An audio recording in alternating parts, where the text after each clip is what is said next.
Innovation Network, Patrick and Aragorn lead the way. Exploring tech's future, what will they say? Inspiring change with vision so bright, our hosts guide you through the future's light. Bridging the gap of exponential growth, Patrick and Aragorn share the truth. Join our community, let's innovate.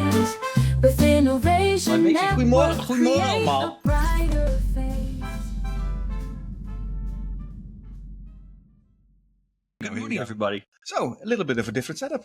Yeah, we're at my place. So Exactly. Because yesterday we went to the Brainwash Festival, which was pretty fun, right? we did. Yeah, It's a festival in Amsterdam, which brings about, what was it? Maybe 500, 600 people, maybe more, maybe 1,000 or I something would like say that. more. Yeah, because I think that the biggest room we were in. Well, maybe you're right. I mean, yeah, I guess we were like 100 or 200. No, not even 200. Definitely now more than 100 people in the biggest space. Right. And then it has But, Paradiso, Melkweg, yeah. Bali, all these places together and some interesting speakers.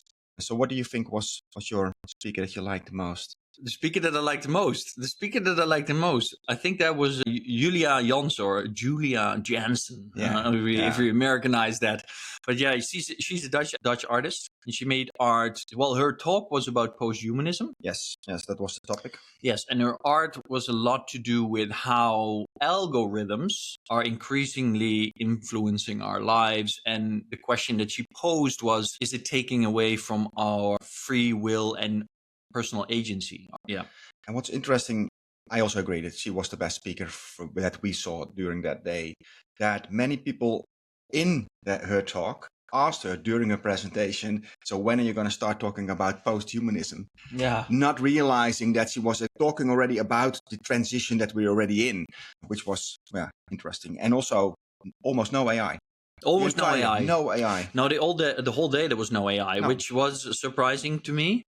It's almost like they made a conscious effort to avoid it. The only person that mentioned AI, now of course we didn't see all the talks. We saw 5 talks, Right, yeah. and there probably was like 30. But the only AI that we heard was of a physicist called Jonathan Oppenheim, which is an interesting name. Sorry, Jonathan. But yeah, he mentioned AI once, literally once. And he mentioned it in regards to potential future solving of the problem between combining general relativity with quantum theory, because those two don't line up currently. And this is one of the biggest problems of physics. Yeah. But he only mentioned it once. And I would have expected way more AI talk with the first speaker. Was actually the man that we want to see the most. His name is Venki Ramakrishnan. He wrote a book called Why We Die. And he had a talk and he basically said, well, the maximum limit on age is 120. Most people do not get past 110. Yeah. There's an increasing bucket between 100 and 110. Yeah. And he mentioned Brian Johnson just briefly, but nothing about AlphaFold or anything about proteins or change. What do you think of that? I was I mean, you know what? I think I already posted about it, I think as well. I was super disappointed because I would have thought that a Nobel Prize winner who just wrote a book about longevity would have at the very least made reference to AlphaFold and the fact that we discovered 200 new protein structures, because he comes from molecular biology, and he's specifically specialized in everything to deal with ribosomes. So he specifically deals with the production of proteins in the human body and how they affect our health and our longevity. So you'd think that he would then say, well, we just discovered 200 million new ones last year. This is incredible. We're going to make so much progress, but didn't even mention it. So.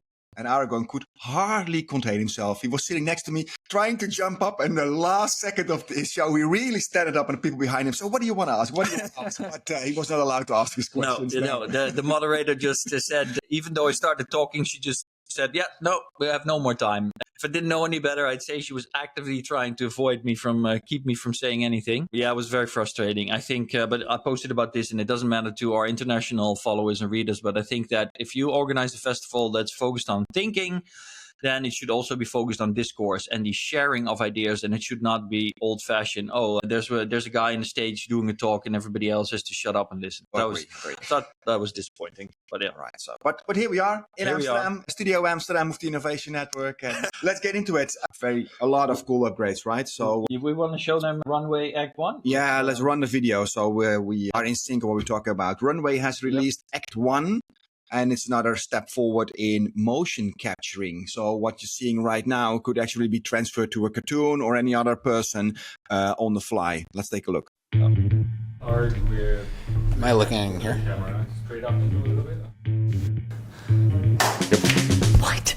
You're gonna fire me because there's hot milk everywhere on the floor of the coffee shop?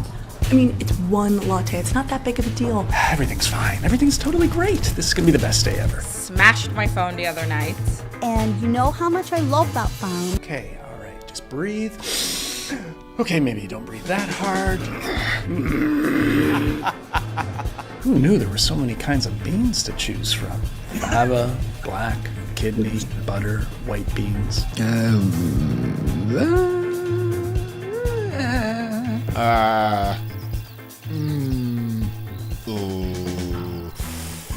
Now you're surprised.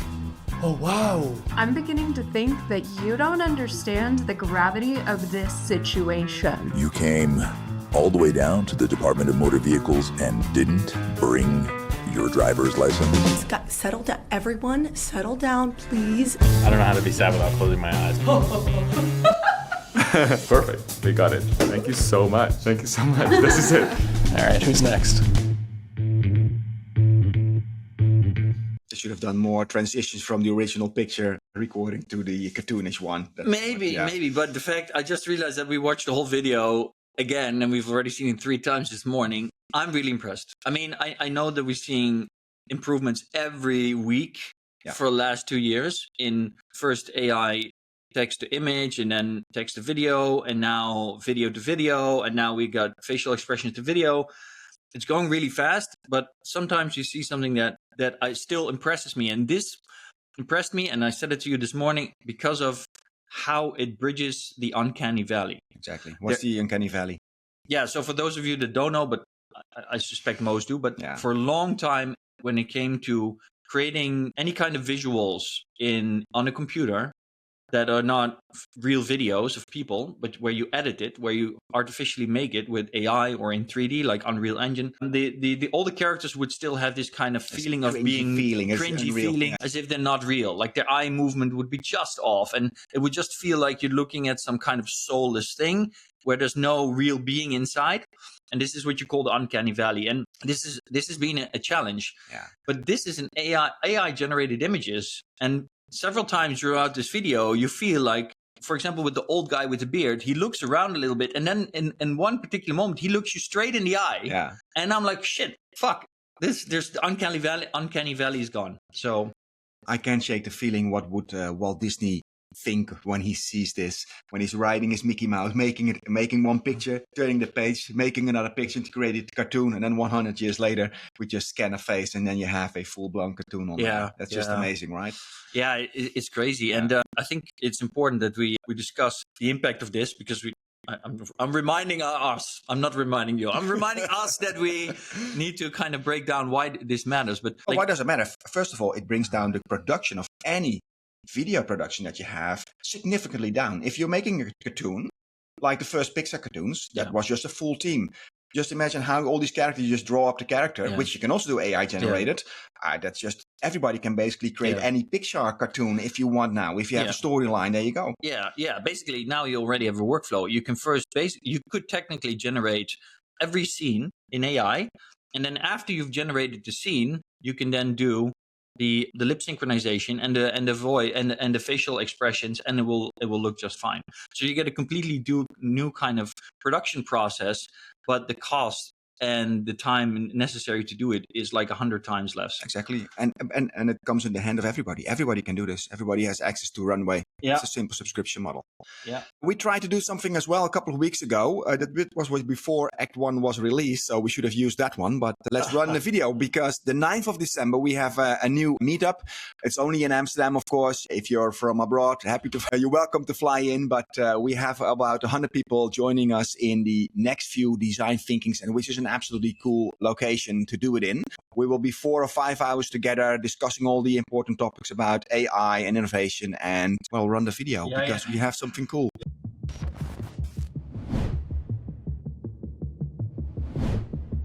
In the next 5 years, we will see a century worth of technological marvels coming our way. At Innovation Network, our goal is to thrive in exponential times. In a world that moves faster than Moore's Law, connection is our superpower. Join us to forge alliances that will illuminate the future. Prepare for mind-bending discussion, next-level networking, and maybe accidentally invent time travel. No promises though. This is your best chance at staying ahead of disruption. Register for the Innovation Network Meetup, where the future is one conversation away. Super cool. So that scene where we handclap Chiara and then move her to the year 2046 and then back, that should have been, well, we spent quite some time on doing that, and maybe that was a little bit easier if we used the right tools, right, or what? Yeah, well, I mean, this just came out this week, and we started on that last week. That just shows how fast things are going. But initially we used Domo to kind of reskin the scene, which is not too hard, but it somehow wouldn't do this lip synchronization. So eventually, because Bo, our video editor, who's great, but he couldn't figure it out, I couldn't really figure out getting it right. We had to ask the expertise of Jan Willem Blom, who's one of our ambassadors. Shout out to Jan Willem. Thank you so much. Thanks. And he actually looked at it, and he's very good with this. And so he managed to kind of produce this scene where the lip synchronization of Chiara is pretty good. If you really pay attention, you can still see that it's not spot on. It's not nearly as good as Runway's Act 1 now is, but it was still pretty good. But it just goes to show how fast this is progressing, right? Literally 2 weeks ago, we got Domo, or 3 weeks ago, which made it possible to do this kind of reskinning and get it the lip synchronization in, kind of. And before we even managed to use it once in a video, we've already got an update from Runway Act 1. So yeah, just cool. So let's pivot to another interesting piece. So Dario Amodei, the CEO of Anthropic, has and published it online. And maybe you can bring it up as well, so we can scroll a little bit through it if possible. And it's a recommendation. It's not such a long piece, but if you are planning to take at least 1 hour, 2 hours to read something interesting this week, take this one. It's a very interesting read. What I really like about it is that you get an insight on a potential future from one of the CEOs of one of the most important AI companies. And it's pretty well written, and some interesting pieces in there as well. So one of the what stick with me, he puts a date on what he calls powerful AI. He is not referring to AGI, he just calls it powerful AI, and he says that could be possible by 2026. And he then dives into all the advantages in what he sees based on that. Is there something you want to show particularly? Well, this was interesting. Why if you go a little bit further down there, he says something nice about avoid the sci-fi baggage. Well, yeah. And that's interesting. I'm going to say you love these. I'm going to say something about that, but I think it's important to point out that the whole essay, what Amodei is very it's Dario Amodei. Sorry, yeah. So Dario often talks about the risks of AI, and he started Anthropic because he wanted to create an AI that didn't bring all the risk, which is one of the reasons, for example, that Anthropic says we will never use the data that our users input into the model, right? So this is very different from, for example, ChatGPT, and this is very different from, for example, even Llama and on Instagram now, right? Because they're all adjusting their user and license agreement to use all of your data. And Anthropic simply says, even if you use our model, we're not going to use your data. So it already starts there. But because he's always focusing on the potential risks of AI, people have a tendency to think he's a doomer. And in this essay or in this article, he wants to point out that he's not, but he specifically focuses on the risks so that we can get them out of the way. So that's one thing. I really like that. And he doesn't come across as a doomer. No, I think. Not at all. A very realistic. It's a very realistic tone. Yeah, which I don't always think that realism is good. Hence the sci-fi baggage that you smuggle in from time to time. So I always bring up this example of Viktor Frankl, who talks about idealists are the real realists. And if you don't know it, go and look it up on YouTube. It's a wonderful video where he explains that if you want to get to a realistic future, you need to aim for an idealistic future, because you're always going to get pushed off course. So you need to compensate. Anyway, this is also what's going on here, because Dario says we should avoid sci-fi baggage. He literally writes, I think most people underestimate the upside of AI, but there's a small community of people who discuss the radical AI futures, but they often do it with a science fiction tone because they talk about uploaded minds, space exploration, and cyberpunk kind of futures. And this causes normal people, normies, quote unquote, to not take all of this serious anymore, because it gives them some kind of sense of unreality. And then he says, and this is very important, he says, to be clear, the issue isn't whether the technologies described are possible or likely. It's more that the vibe is connotatively smuggling in a bunch of cultural baggage. In other words, he thinks that everything that us AI radical crazy people that talk about sci-fi say is possible. He just doesn't think that other people will take it serious if we talk about it in science fiction terms. And of course, being one of those people that always brings in science fiction in every opportunity, right? I mean, anybody that's seen my keynote and anybody that's seen any of our content will know that I make sci-fi references all the time. I understand what he says, and I understand that people that are not into sci-fi will therefore, if you give them an individual example and you say, oh, we're going to live 500 years, right? Which is something that I've been saying. If I give that to people just like that, they're going to be like, you're a nutcase.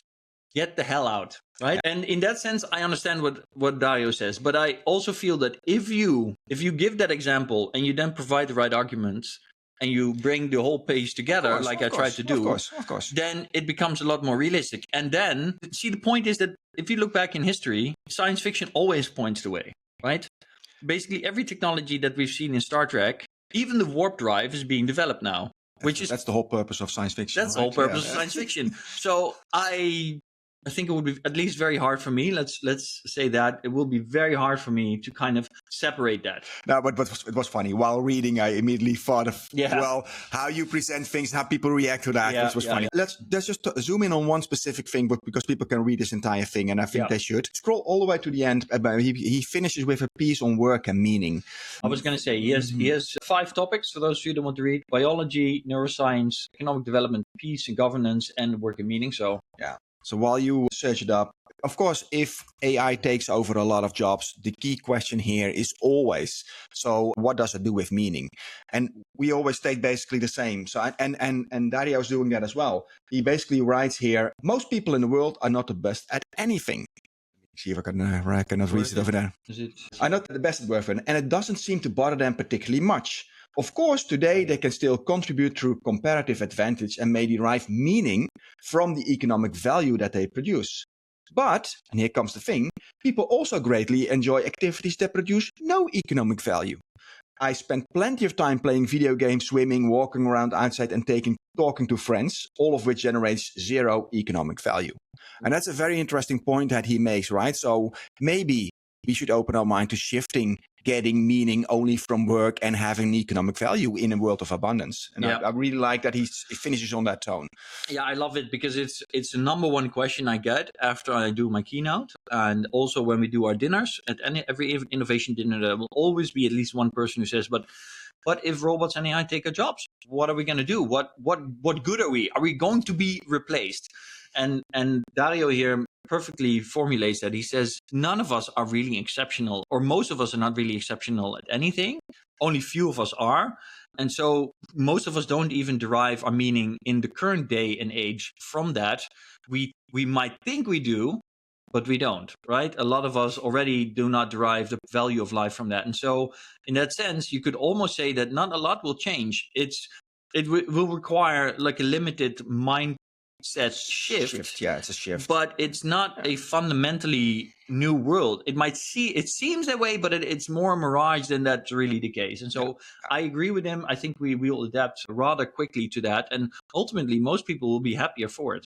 Because sometimes it's actually that disconnect between their perception of their life and what really is their life that's causing them the most most suffering. And this is kind of funny because there's this Buddhistic belief that all suffering is really just a resistance we have against accepting the true reality, right? So there you go. So maybe that's a nice pivot to the next topic, because let's talk a little bit about how AI will kind of take over our jobs. Yep. A lot of news on agents, right? So if we go back to, let's say, the outline that Sam Altman provided a couple of weeks ago about the different levels that they think AI will progress. We have now the model 01, which is kind of good in reasoning or getting better in reasoning. The next stage that he thinks will be the agent stage, agents that can take over autonomous tasks. You see companies like Salesforce investing heavily in that, having all kind of agents that you can deploy in sales and services. ServiceNow has their agents, Microsoft has agents in Copilot.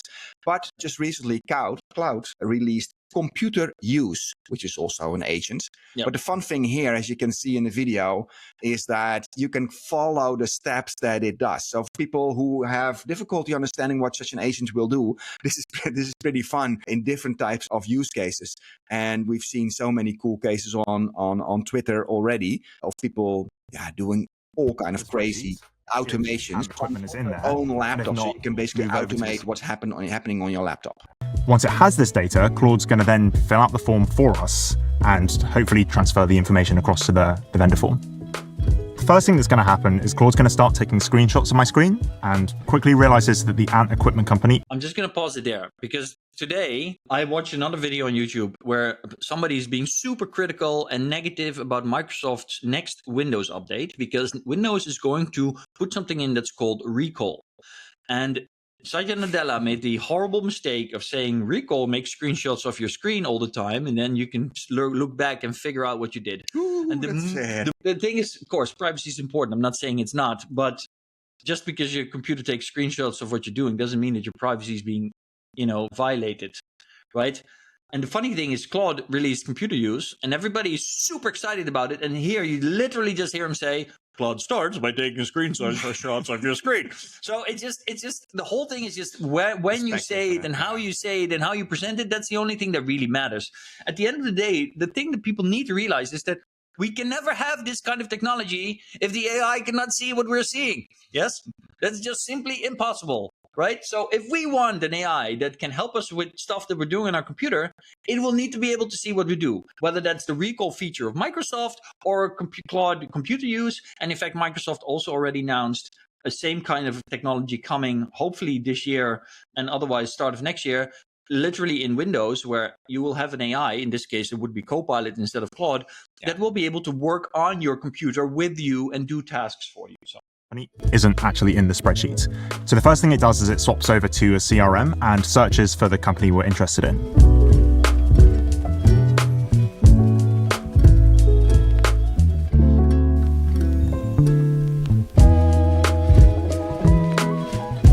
Luckily, we get a search match and Claude then starts scrolling through the page looking for all the information it needs to fill out this form.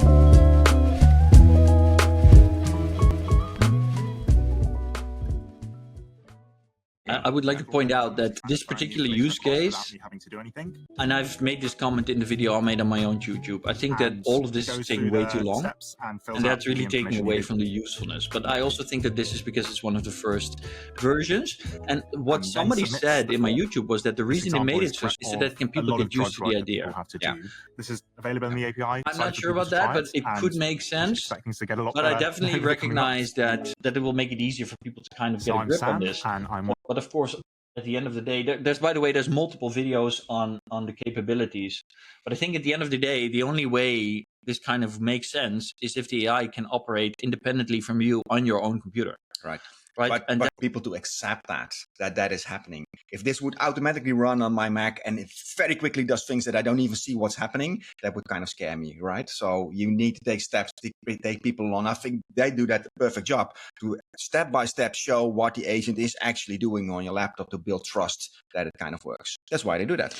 Yeah. So I think that the hard part for here is for me to step out of being me. Because for me, like I've been thinking about this for years, right? I literally, and I showed this in my video as well. I played Elite Dangerous as a computer game in 2014 with my first virtual reality headset, the Oculus DK2, which is behind the camera there. And the best part of that whole thing was when a third party put out these voice profiles called HCS voice packs that went with a program called Voice Attack, which allowed me to execute commands on my computer with my voice. Because that gave me the feeling that my whole spaceship was doing what I wanted it to do.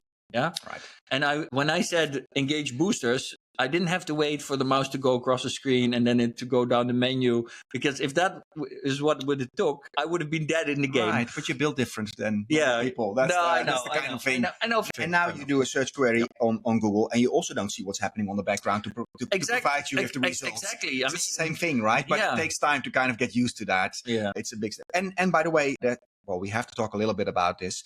Anthropic themselves has released a fun video. While recording all these demonstration videos, they encountered a moment where the agent got bored, as they stated themselves, and just went to Google and searched for pictures of Yosemite National Park and just stick with it. They published that. So that's some kind of hallucination or boredness by the AI, which is also... Hey, that kind of stuff is freaking people out. In do I trust the system? I was going to say, I think that this will freak people out way more. And the best part of this is that if they skipped this and they went straight to the AI just doing whatever you're asking it in like 2 seconds, nobody would have noticed. And the AI also wouldn't have procrastinated because it wouldn't have.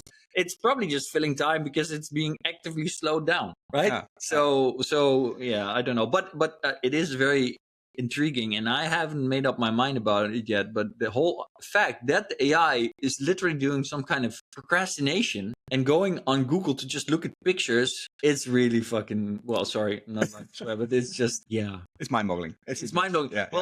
The thing is, it reiterates for me what I've been saying of when it came to video AI. I said all the crazy stuff you see is basically it's not a bug. It's a feature, because you're basically seeing kind of a nascent intelligence that is just kind of dreaming. And so it's doing all this weird stuff. And now I feel this is the same kind of thing with this procrastination behavior, where basically it's already kind of acting like a mind in some ways. Yes, it reminded me of the podcast that Lex Friedman did with the entire team of Neuralink. The first speaker was Elon. And in there, he talks about we need a faster speed to communicate with AI. Otherwise, AI will get bored. Yeah. And I was thinking about this. I think this is a different situation, but then you might you make these type of connections. Is that really true? Is that how it's going to fly? Yeah, absolutely. Because then it will get bored. Yeah. I mean, an AI can do stuff at 1,000,000 times that we can do it. So basically, every time we wait a second, it feels like an eternity. Yeah. So it kind of makes sense. Hey, just quickly, this because we got some questions about that. It seems that we have now 2 Orions. We have one Orion from Meta, and now Sam Altman also is coming with an Orion project, which is about to be released, which is going to be GPT-5. There are rumors floating around. He has debunked those rumors himself, that it's not going. He has debunked them? Yeah, he's debunked them. He said it's not going to be released in December. He said something about it. Okay. Well, then there's not much reason to discuss it. But the Orion thing, we can at least touch on that. I found it extremely interesting when I was very excited about the augmented reality glasses from Meta, but when Mark Zuckerberg called them Orion, I already thought that maybe he just did that to spite OpenAI and kind of mess with their AI thing, because he kind of, it wouldn't be surprised if they just did it to hijack the Orion term, because now half the people that think of Orion will not think of the OpenAI next model, but they think of the AR glass. I don't know, maybe it's just coincidence, maybe I'm just seeing stuff. It's very possible, but it's interesting. Might also be that Orion just a cool name. Yeah, let's see. Yeah, let's talk about Midjourney. Midjourney will fill in those details. Next, we'll insert a prompt describing what we'd like to see in the image. I'll add my personalization as well to make it a little bit more of my style. We'll hit submit and watch it generate. We can then take a look at the 4 generated images. From the style of these party hats, you can definitely tell that my personalization knows that I like knitted sweaters. Now, I like this image, but I want to make it a little bit more festive. Let's give Lucy a sweater. We can go back and continue editing this image, erasing an area that we want to change and inserting a new prompt. Okay, what can we say about this? Well, first of all, people that have been using DALL-E have had this type of functionality for almost a year already, right? You could edit the picture and place it that you want, but it didn't really do it as good as Midjourney is now doing it. As you can see in the video, there are a couple of things that you can do. You can basically take any picture, select any part of that picture, and then prompt-based add something like he's now doing with a party hat for the dog. Yeah, I think it's important to mention that because when I posted about this on LinkedIn, a lot of people said, well, we've had this in Vogue for months, and we've had it on Stable Diffusion for ages. Right. But I really think that those features didn't really work very well. No, it didn't. And this, we've played with it the entire week, making some fun pictures. It really works. It's kind of amazing, especially when you have pictures of people that you want to transform the clothes in. It's just super sharp in doing that. Yeah. Is the retexture also in this video coming in? I hope it is, because that's a pretty strong one as well. Retexture. Oh, there you go. Yes, here. So you can edit. As you can see, there's 2 tabs on this video, but you can also do the retexturing. You can make any picture. This is also the upscaling of the picture. Now, that's not the upscaling, but the making a large canvas of it, and then it automatically fills it in. Retexture. Here we go. Yeah, here we go. And then bang, you have it immediately in a different scene. So this is exactly the video that we had of Chiara earlier in a demonstration, transforming it to another year. This is exactly what you do now with a flip of a button. But this is for an image and not for a video. No, right. So you could animate this image after you change it, technically. But what we did is we used the video recording, so we did video to video. But the thing is that, I mean, we've seen how fast we've moved from image generation AI to video generation AI. So, you know, it's just a matter of time. Yeah. And this is just, yeah. So why is this important, Aragorn? What do you think? Oh, yeah. Why is it important? Well, I mean, let's just think about what I did this week, right? We create a lot of content. Basically, I mean, it's I hate to say this for marketing people or creatives that are doing, you know, image creation or visual design. But I posted a picture on LinkedIn of our meetup, and I took the photo that the photographer took, and it took me 30 seconds to give us new clothing. Yeah. Right. So I used the same image, but by giving us new clothing, it kind of pops up, and people are like, "Oh, what's going on here?" Or this is different. So it opens up so much possibilities in so many kind of different ways to very quickly create really, really, really good looking content, but you still have control. Yeah. Right? I can take a picture of myself wearing like a t-shirt on holiday, and I can turn it into a professional picture for my LinkedIn. Or I can take a design. Well, one of the things we saw online is a sports car design, and I want to try out different headlight things just to kind of spice up how I feel about it. And of course, what's the guy called from Tesla? Elon. The car designer. I don't know. Oh man, why do I always forget it? Von Munchausen or something is his name. But anyway, so like this guy will obviously not use this because he has his own designs. But if you work in a kind of smaller company and you just want to quickly, you know, throw up some ideas, throw some stuff against the wall, get a feel for what directions you could take, this kind of opens up a lot of possibilities to really quickly do kind of concepting and modeling.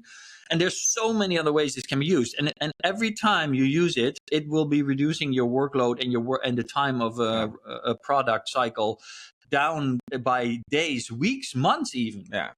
A couple of weeks ago, I bumped into the term blank canvas problem. It seems that a lot of people have a blank canvas problem. They start using AI and don't know what to do. This can also help because if you want to generate an image and you don't know exactly what type of image, you have trouble creating a prompt. But if you have an existing image that already is in your mind, hey, I want this image, but I want it in a different location with a different background or anything like that, then this is absolutely the go-to tool or mechanism to use for that. Yeah. And it seems that many people have already a mental picture or an actual picture of how they want that to look and then just change it a little bit. Yeah. So it's absolutely great for that. Try it out. Yeah. I think wasn't it Jarno Duursma who also wrote about that on LinkedIn?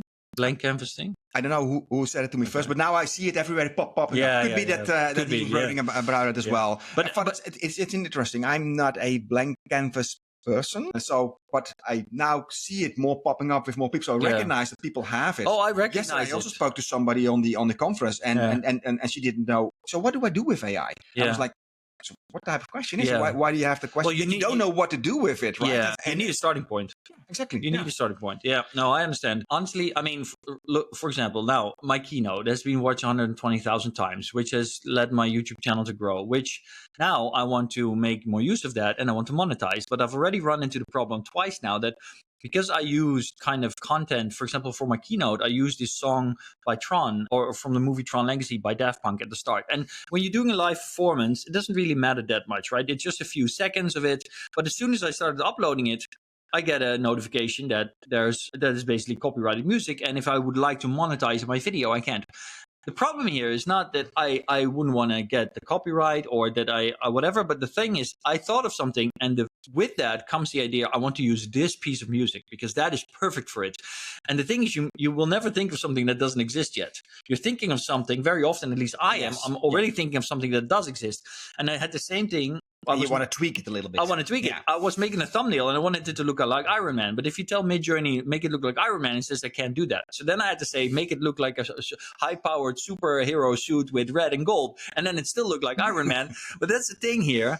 And you always have this kind of starting point that's already in the real world. And then you need to work around it. And with all of this tech now, we're getting to a point where even if you have an idea and the real thing is something that you might not be able to use, it will allow you to very quickly kind of come up with something that is very close to what you want, but is still usable for you. And I think that's amazing, but it also throws in really big kind of disruption for the whole copyright thing, right? Yeah. And I just think that ultimately we'll have to get rid of it because it simply won't work, right? Because we're just going to get a kind of race to the bottom where... And you will always find some kind of way around it to minimize the copyright infringement and still use a little bit like that. Like, for instance, all the hip hop music from the 90s were just samples from the 60s and 70s, some way around. And then we all got mad about Vanilla Ice into one specific track while the rest of all was doing that. So that's going to change over time. Absolutely. I actually realized, I didn't know that, but Prodigy, I love Prodigy, but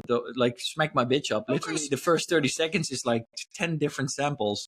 Yeah, of course. The moment the sampler came out, that just kind of changed the way that people were creative in studios and rehashing the music in different ways. So that's how it was. And which is also, there's a very small, tiny update. Well, tiny, it's not tiny, but from Suno, which is interesting. You should check that out as well. It's called Scenes. And this also plays into this blank canvas kind of thinking, because what it basically does is it's geared to watch with your mobile phone. You make a picture, for instance, from this scene, and then it automatically interprets and creates a prompt on what's on the picture. And based on that prompt, it creates a background music or another piece of music. So that way you could basically shoot a small video with different scenes if you walk around through a city and have that supported by music. Other than selecting, now if you post something on Instagram or on TikTok, you have the option to manually choose a track that kind of fits with it. This basically replaces that thinking and has different background music that fits that specific video. Hey yo, ball in your hands, man. Drop that rock like a bricks in the block hands. Athletic fit, fluorescent hit. Gym lit, more solid than a...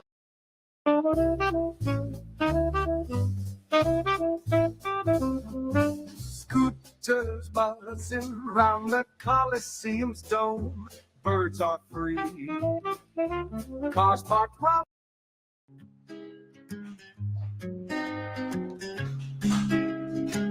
Love in a bowl, this red potion divine. No fancy dinner. That's what it does. But I just realized that this is one step towards the future that I talk about so often, about when you go on Netflix in a few years, say 5, 8 years, you go on Netflix, and rather than look for a series you want to watch, you give it a prompt and it generates a series. Exactly. Because this is already doing the same thing for TikTok and Instagram in very short form content, right? Because now the problem up until this point has been, first, if you used videos, and we just talked about copyright, you use music for your TikTok reel or for whatever, and then it's copyrighted, and then you can monetize, and then it's, problem. So then TikTok and Instagram started to provide these services where they provide you with music that you can then use. And now it's become a whole thing where the best influencers find the best kind of audio sample that you can then use. And then that goes viral and everybody's using that to get attention. But now we're going to go to the next level where in probably within 5 months, this kind of Suno technology will be integrated into TikTok and into Instagram. And you will literally click on generate audio for this video. And I think that feature already is actually there, but it's still very shit, right? It's very shit. So it's in there, but it's shit. But now here Suno shows that they fixed it. and now it actually works, right? So you're literally having, your custom-made content generated. You can build several different songs, get the one that is catchy, and then what you'll probably see is that these songs will catch on and go viral. So somebody will make a song that goes really well with a particular video, and then other people will want to use it as well. That's going to be interesting how that will work. And I was thinking, we don't have access to Meta AI on Instagram here in the Netherlands, but that is released, and that should be able to do this as well, right? Yeah. Because it's multimodal, and then you could have something like that on your Instagram feed or videos. Yeah. And they probably already thought of that. And if they didn't, then I'm sure that Zuck's team saw this now and they'll be like, oh, hell yeah, we need to build that. I just realized that in this recording, we have a lot of tools for creative people to generate any kind of audio, video production that you would like just from your living room, right? Because the last one that we want to close off with is Wondercraft. And I think you should run the video because this is also pretty amazing. Wondercraft video. So you cannot have missed it. Notebook LM, and the videos that are generated with Notebook LM, you already recognize them. So many YouTube videos already have those voices, right? But now there are coming upgrades. How do you want to change the voices or even the dynamic of these voices? And just check what's happening here with Wondercraft, where you can ask a specific AI voice to behave in different ways, be more emotional or things like that. Run it.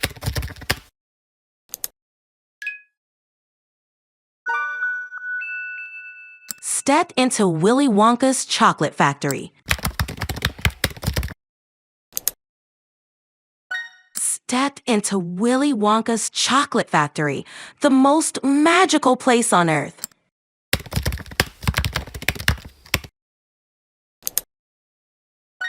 Oh, step into Willy Wonka's chocolate factory.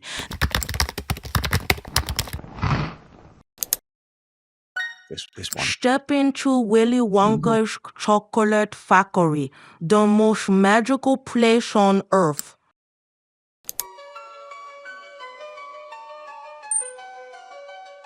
Step into Willy Wonka's chocolate factory, the most magical place on earth.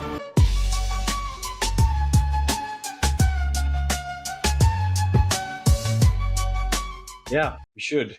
But I mean, I'm thinking, on the one hand, this could be great for really good voice actors. If you're Mark Hamill, this is great because Mark Hamill will sell his voice to Google or Wondercraft or whoever, and then there will be a Mark Hamill AI voice.